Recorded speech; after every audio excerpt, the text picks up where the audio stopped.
Hello, good evening, good morning sa lahat ng supporters ng followers ko.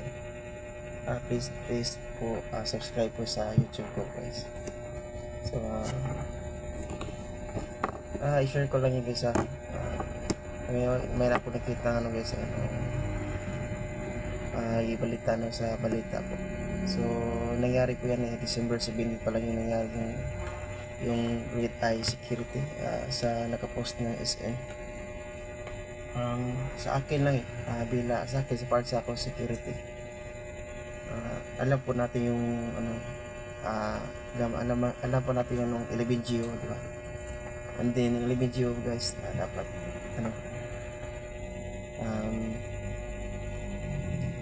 yung lagyan to tutok no one exceed the line of duty to take charge of all property and government view and binagid guys nakalagay din sa 11 number 11GO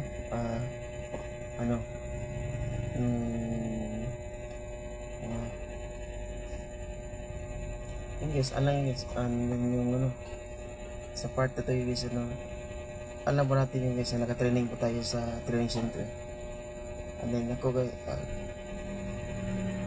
din mayroon lang nakalagay din code of conduct guys, nandun lahat. And then security values po natin nandun. So alam po natin yung ibig sabihin ng 10 commandments po.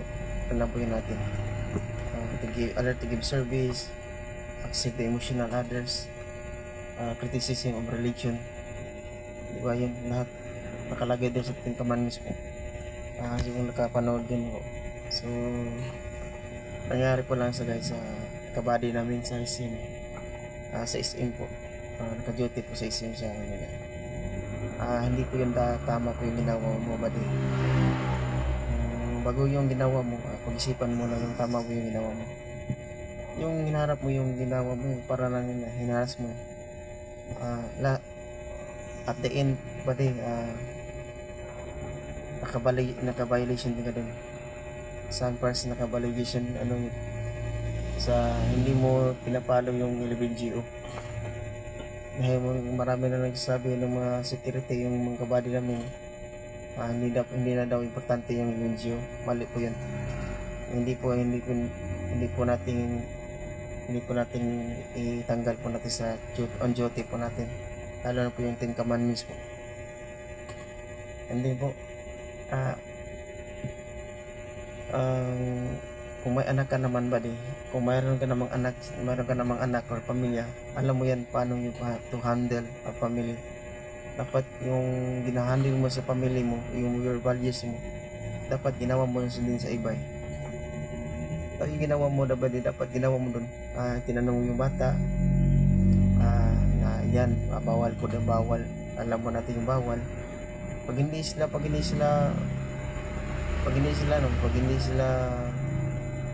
alam mo natin nagtitinda sila. Sa part ko din sa part na nag-assassin as a security, alam ko din yung pagtitinda. Except kung mismo yung yung SM talaga nagsabi na paalisan mo yung nagtitinda na sa harap ng mall, wala namang confirmation or involving dapat kung marunong tinatawag ka na yung kasama natin sa kabady, yun, tinatawag na ipaalisin mo yung nagtitinda. Dapat isa humble and patient guys, humble and patience. And then as a faith of God of security guys, dapat may respeto ka sa sarili mo at sa iba. Yung hinarap mo pati bata yun.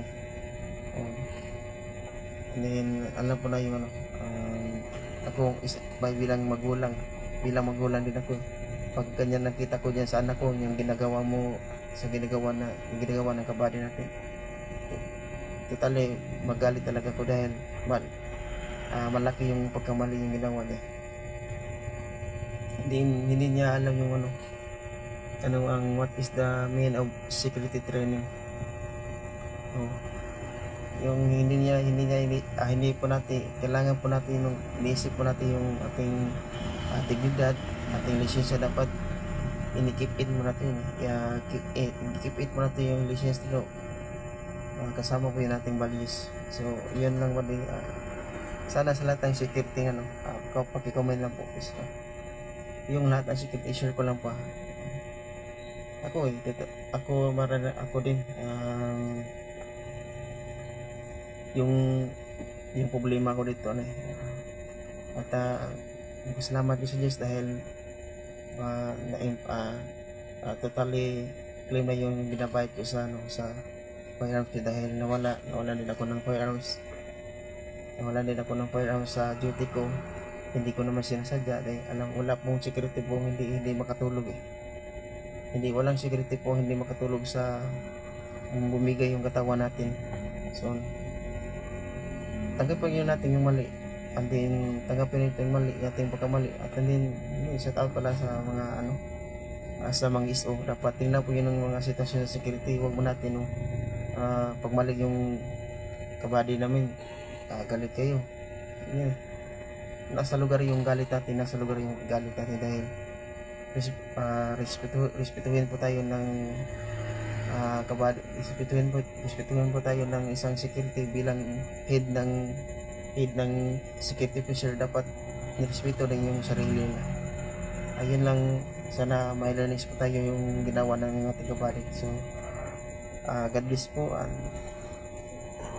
samahan tayo ng may kapal.